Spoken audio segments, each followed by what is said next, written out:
বলেন।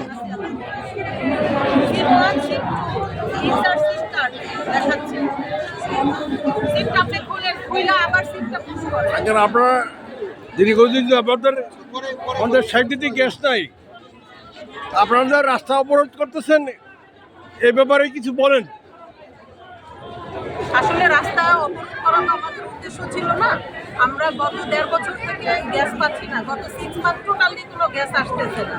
তো আমরা যত প্রসিডিউর ছিল, যত জায়গায় মানে গ্যাস অফিসে যোগাযোগ করা, আমাদের যে রায়েরবাগ অফিস আছে, তারপর মতিঝিল, কারণ বাজার, সমস্ত জায়গায় আমরা যোগাযোগ করেছি, আমরা অ্যাপ্লিকেশন দিয়েছি।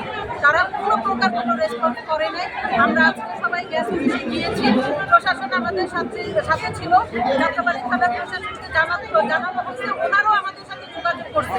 ওই গ্যাস যোগাযোগ করার পর ওনারা কোনো সুরাহা করেন নাই। দেখেন আমরা যে গ্যাস পাচ্ছি না, আমাদের গ্যাসে আমরা মাটি করে দেখছি, আমাদের এখান থেকে অবৈধ লাইন দিয়ে তারা বিভিন্নভাবে ওই ঢালাই কারখানাগুলো চালাচ্ছে। এই গ্যাস কর্মকর্তারা চুরি করে লাইন দিয়ে তারা মানে বিভিন্ন টাকার বিনিময়ে তারা অবৈধ কাজগুলো করছে, আর আমাদের মহল্লাতে গ্যাস দিচ্ছে না। আমরা সরকারি বিল দিয়ে যাচ্ছি, তাই আমরা অবশেষে আর কতদিন আমাদের দেয়ালে পিঠ থেকে গেছে, এখন আমরা রাস্তায় নেমে আসছি। এই জন্য আমরা রাস্তাতে আমরা আমাদের গ্যাসের দাবি জানাচ্ছি, যেন অতি বিলম্বে না করে আজকের মধ্যে আমাদের গ্যাসের চাবি খুলে দেওয়া হয়, আমাদের মহল্লাতে গ্যাস দেওয়া হয়। ধন্যবাদ। এখন আমাদের সাথে যুক্ত ছিলেন ৬২ নম্বর ওয়ার্ডের বিএনপির মহিলা নেত্রী সালেহা বেগম।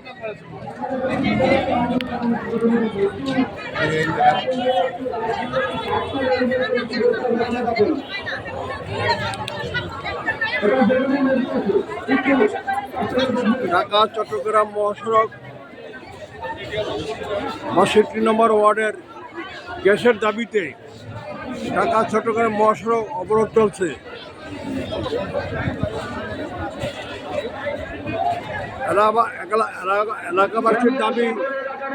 এলাকাবাসীর দাবি গ্যাস না দেওয়া পর্যন্ত এই অবরোধ চলবে না। এই দাবিতেই ৬২ নম্বর ওয়ার্ডে আন্দোলন চলছে। একত্রতা পোষণ করে আমাদের আন্দোলনকে সফল করে